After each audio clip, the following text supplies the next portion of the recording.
Hello and welcome to Prepspot. In this video, we are going to know about one of the most controversial and potentially transformative policy moves in recent US history, the executive order signed by President Donald Trump on 20th March 2025 to dismantle the US Department of Education. This decision marks a significant policy shift aimed at reducing federal involvement in education, a goal that has been championed by conservative circles for many years. Over the next several minutes, we will explore the background and context of this move, examine its origins and the technical and legal aspects behind the order, and discuss the wide-ranging implications for American society, governance, and the future of education. This analysis is especially valuable for those preparing for competitive exams, as it touches on issues of federalism, public policy, and constitutional law, while also highlighting the complex interplay between politics and education in the modern era. To begin, it is essential to understand the background and context of this decision. The U.S. Department of Education was established in 1980 under President Jimmy Carter and has since been responsible for administering a range of federal education programs. These programs include the management of financial aid such as Pell grants, funding for low-income schools through Title I programs, and the enforcement of civil rights in education. With an annual budget of roughly $80 billion and serving a population of 330 million, including 50 million public school students, the department has played a critical role in shaping the educational landscape of the United States. However, over the years, the department has also been a focal point of debate. Critics argue that it represents an unnecessary level of federal bureaucracy, and many conservatives have long maintained that education should be a state responsibility rather than a federal one.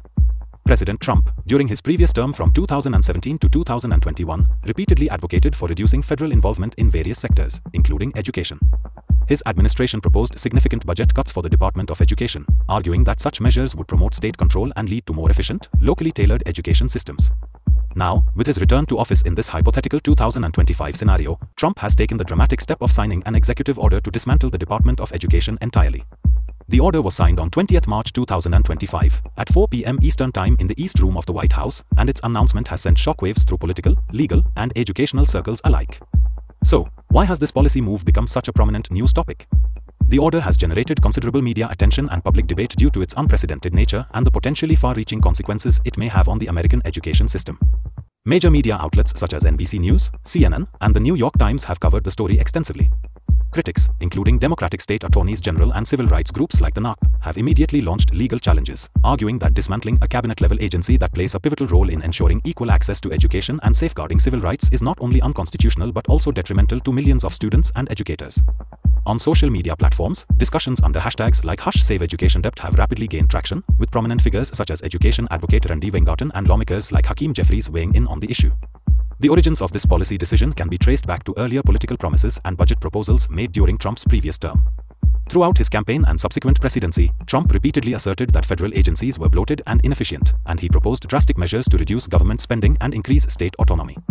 The Education Department, in particular, has long been seen by some conservatives as a symbol of overreach, with its centralized control over education funding and policy being criticized for stifling local innovation and accountability. Influential think tanks like the Heritage Foundation, through their Project 2025 manifesto, have argued that the department should be reduced to a minimal role, primarily functioning as a statistics-gathering entity rather than a policy-making body. This executive order, therefore, represents the culmination of years of ideological debate and policy proposals aimed at redefining the role of the federal government in education. Let's now turn to some key definitions and technical aspects associated with this decision. An executive order, as many of you know, is a directive issued by the president that has the force of law, though it is subject to judicial review and must align with the U.S. Constitution. In this case, the order directs the U.S. Department of Education to begin a process of decommissioning, which involves reducing its functions and transferring many of its responsibilities to state governments or other federal agencies.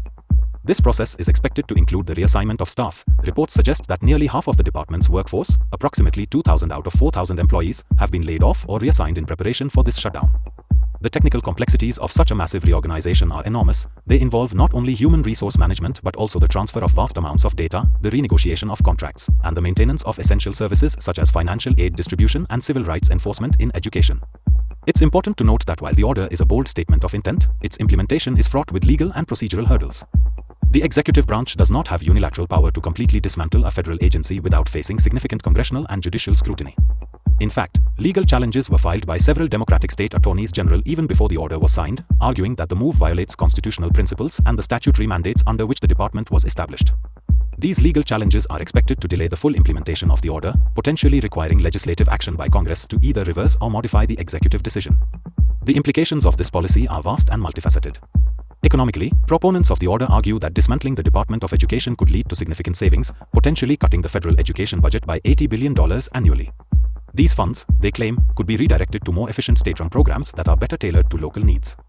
However, critics caution that such cuts could disproportionately affect low-income students who rely on federal programs like Baylor grants and Title I funding. Moreover, the dismantling of the department could lead to a loss of oversight in areas such as civil rights enforcement in education, raising concerns about equity and access for marginalized communities. Socially and politically, the move has ignited a firestorm of controversy. Education in the United States is not just about academic instruction, it's a critical platform for ensuring equal opportunity and upholding democratic values. The Department of Education has played a vital role in enforcing laws that protect students from discrimination and ensure access to quality education. With its potential shutdown, there is widespread concern that the safety net for vulnerable populations may be weakened, leading to greater disparities in educational outcomes. Public protests have erupted in major cities such as Washington, D.C., where thousands of demonstrators have gathered to demand the preservation of the department, and social media is abuzz with calls to save our schools.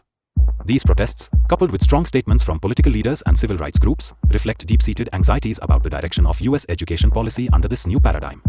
Furthermore, the international implications of this policy shift are significant. The U.S. Department of Education has long been seen as a model for equitable educational policy, and its potential dismantling raises concerns about the future of education in one of the world's largest democracies. This move could alter the global perception of the United States as a leader in educational innovation and social equity, potentially affecting international partnerships and collaborations in higher education and research. At a time when global competition in education and technology is intensifying, any weakening of federal oversight in education could have ripple effects that extend far beyond the borders of the United States. From an operational perspective, the process of dismantling the department involves a series of technical challenges that must be addressed meticulously.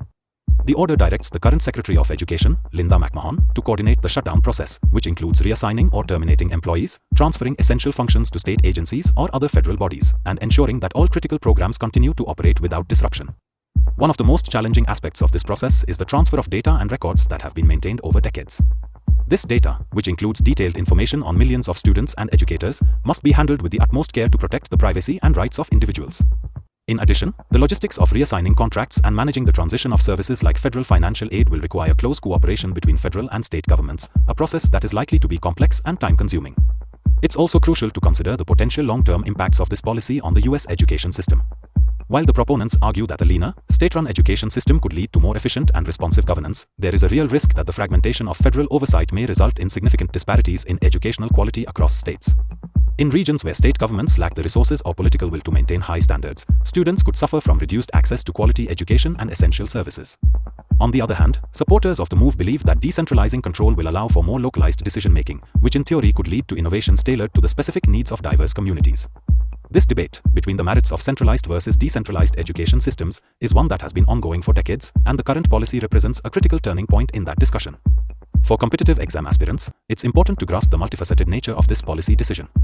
You should be able to understand the key terms such as executive order, federalism, decentralization, and civil rights enforcement, and how these concepts interact in the context of U.S. education policy. The historical context, starting from the establishment of the Department of Education in 1980 to the budget cuts proposed during Trump's previous term, provides a framework for analyzing the political and legal challenges associated with dismantling a federal agency. Furthermore, the technical aspects of data transfer, employee reassignment, and contractual renegotiations are critical for understanding the operational challenges that lie ahead.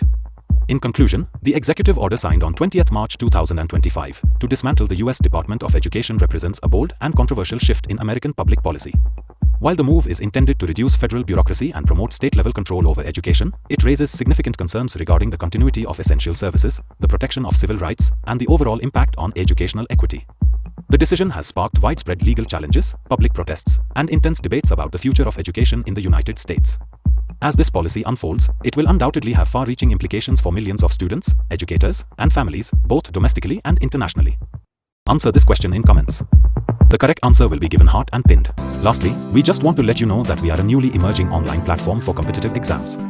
Creating educational explainer videos like these requires a lot of effort, money, and time. If you like these videos and want us to excel and create videos in all categories of competitive exams, then you can consider supporting us with a one-time donation through the Ko-fi platform and also by becoming a member through Patreon. This will help us create more such informative educational videos in the competitive exams space. So, one last time, subscribe and share this channel with all your friends who are preparing for competitive exams. And also, follow us on social media platforms. The links are given in the About section of the channel and also in the video description. So, see you in the next video.